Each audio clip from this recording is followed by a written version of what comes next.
Welcome to the Transforming Assessment webinar series. Today's presenter is Daniel Livingstone from the University of West of Scotland, Paisley, Scotland in the UK. The webinar session was recorded on the 30th of November 2010. The duration is approximately 1 hour. I'll now hand you over to Professor Jeffrey Crisp, who will introduce Daniel Livingstone. Okay, today we'd like to welcome Daniel Livingstone, and as you can see, Daniel is from the University of the West of Scotland, and I've actually been fortunate to be able to visit the University of West of Scotland in Paisley there in Scotland. It's actually a nice part of the country. It's lovely up there. I like it. Now Daniel is a lecturer in computing games technology at the University of the West of Scotland, and he's also a bit of a SLOODLE guru. And I got to visit the group when I visited the University of West of Scotland. We've been using SLOODLE in our island, that's Transforming Assessment, and so Daniel's going to tell you the inside story of SLOODLE and assessment in Second Life and also OpenSim using SLOODLE. So Daniel, I'll hand over to you now. Thanks, Jeffrey. Yes, indeed. I do remember the visit. Thanks for the introduction. And I'll maybe allude to that and mention that again a little bit in just a few minutes. Just as we start, just point out that I have a couple of Twitter feeds, one specifically for SLOODLE news and one for myself, where at SLOODLE News, you'll be able to follow any updates in significant news stories that happen with SLOODLE, though it's quite an odd occurrence, so you're quite easy to miss things with Twitter as well, I'm afraid. So the SLOODLE web page, which I forgot to put up here, is probably a more reliable source for news and events and things related to SLOODLE. Now, I've actually kind of assumed, which is perhaps not a safe assumption, that most people here have got some familiarity with Second Life or OpenSim, certainly with some familiarity with virtual worlds, and possibly even some familiarity with SLOODLE itself. So can I just see ticks if you to confirm that you are familiar with Second Life or virtual worlds?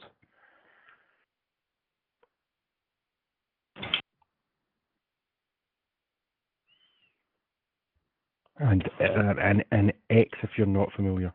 So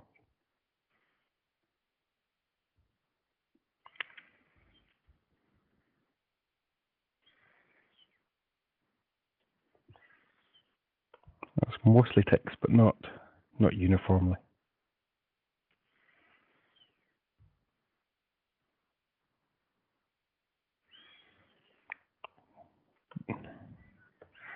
I think don't worry about clearing the yeses and nos afterwards. I can clear those. And I'm wondering if the first child to visit me is peeking in. Oh, no, I think it's the dog. That didn't take long.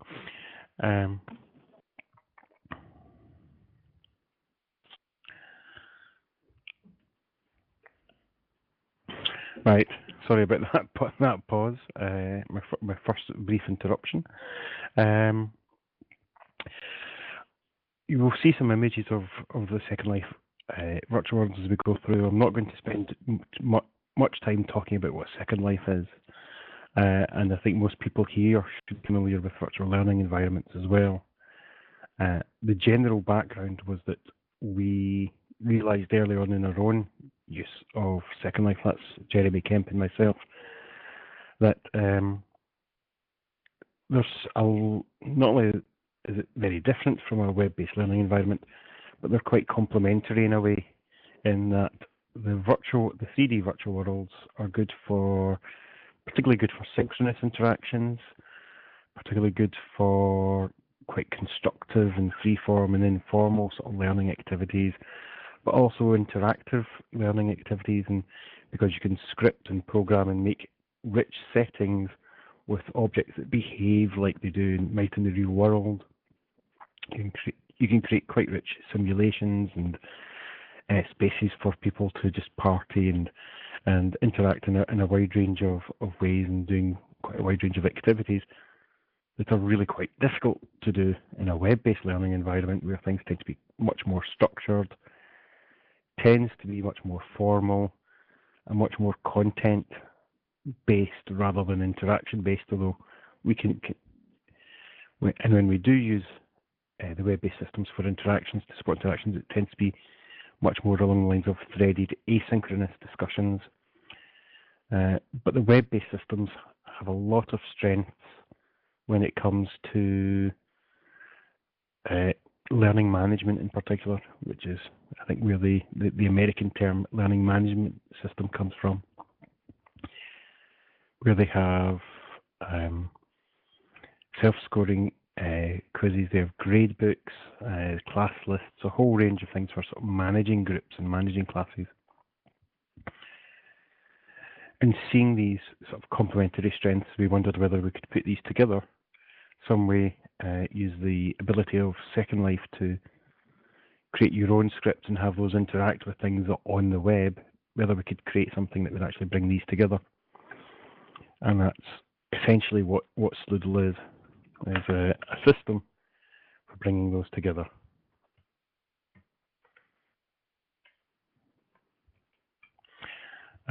SLOODLE has been funded, it's currently funded by a JISC project that I'm involved in. It's a relatively small project, but with ourselves at West of Scotland, Open University, University of Ulster and Imperial College.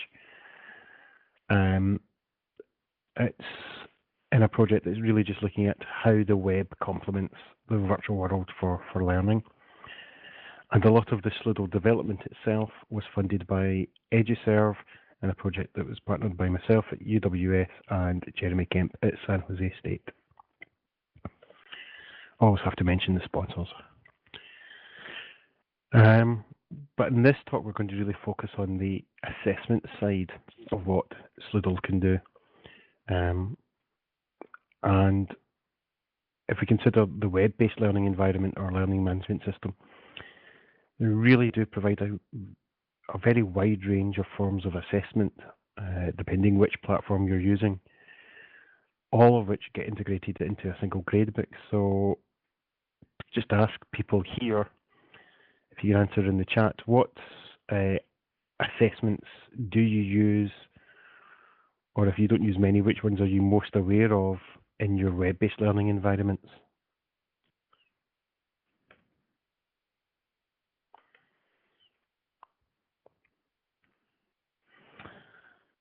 Yes, the famed multiple choice quiz. Yeah, I think discussion boards is interesting in blogs because you can use anything where any space where students write as part of your assessment. So that's a good point. So I mean, a lot of people often don't consider the blogs or the discussion boards as assessments, but obviously they can be graded or marked or made part of it.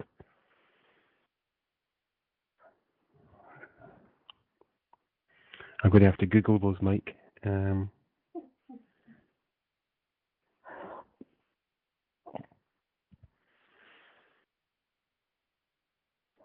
Right, okay.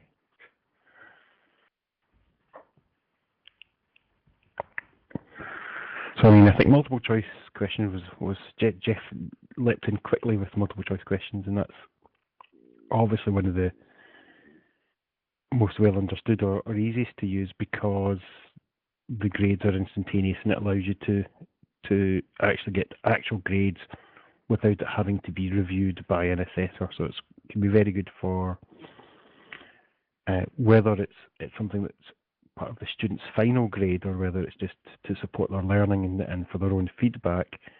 But there's a way that allows you to create assessments that are automatically marked, which is a large part of the popularity. But with any of these, whether it's blogs or discussion posts for, I think, and even e-portfolios, generally a system like Moodle will allow the assessor to go in and review what a student has done and attach a mark to it. And that goes into the student's gradebook. So all this advice, tutor needs to do is review the work, put a mark there on that page, but that automatically gets updated and carried through to a single grade book that's storing all the results for all the students in the course. And it's not too difficult for a tutor to do this. They don't have too much manual intervention to do to carry this through. Now, I think most people here are reasonably familiar with Second Life, and when you go into the 3D virtual world, at least an equally wide range of different ways of assessing people are possible, and perhaps a wider range, because suddenly there's a whole new range of possibilities. You might ask people to explore the virtual world and gathering photos or items. You might require them to do things that are inherently 3D, such as creating things within the 3D virtual environment, or it may just be discussions, or perhaps undertaking some simulation task where they're going through a scripted environment and they've got to click on certain things to achieve certain goals. So it really is possible to do a huge range of things for assessment in Second Life, but to actually get the marks from there and to process those, then often what you might end up doing is using some different third-party gadgets for those assessments. So if you've got something that involves scripted quizzes, for example, then you need to get something into Second Life that's going to do the quizzes for you and manage those. Some of those tools may just store the results in Second Life and leaving it up to the tutor to really sort of, after the class is finished, the tutor's then got to just go through and for all the students in their class, which is fine if it's 6 or 12, but not so good if it's 30 or 100, go through and manually export those grades and marks into some final grade book, which I think can be quite troublesome and time consuming. And so there's a whole range of things can be done in Second Life, but it's not necessarily going to be very easy for the tutor. And I think that's, again, one area where we hope that SLOODLE is going to make people's life a little easier in providing a basic range of tools for doing a number of different types of assessment, and so making it easy for those grades and marks to be automatically exported and imported into Moodle, so that the tutor doesn't then have to resort to scraps of paper and error-prone manual processes that take up a lot of time. And with any use of the virtual world, the one thing we have to sometimes bear in mind is that 3D is not automatically better than 2D. So this is quite an old report here from Jacob Nielsen, who's the web usability guru.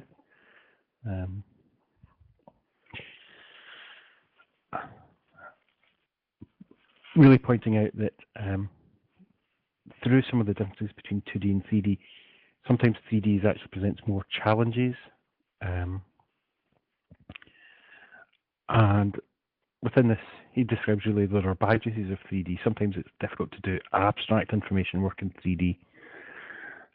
Sometimes but there are also obviously good uses. So if there is something that is inherently 3D, it might work better. But we can also use it, as we know, in Second Life and virtual worlds to try and exploit some sort of community aspects or certain areas where groups of people are working together. But that's also something that we should really bear in mind. So let's consider one example, and we're going to start with a multiple choice quiz, but of course, because we have to start with a multiple choice quiz. And this is an example that you should be able to try yourself. We occasionally have to update this just to make sure that all these elements are still working, but we normally have this set up in our SLOODLE island in Second Life, and there is a link to that, again, from sloodle.org. So at sloodle.org,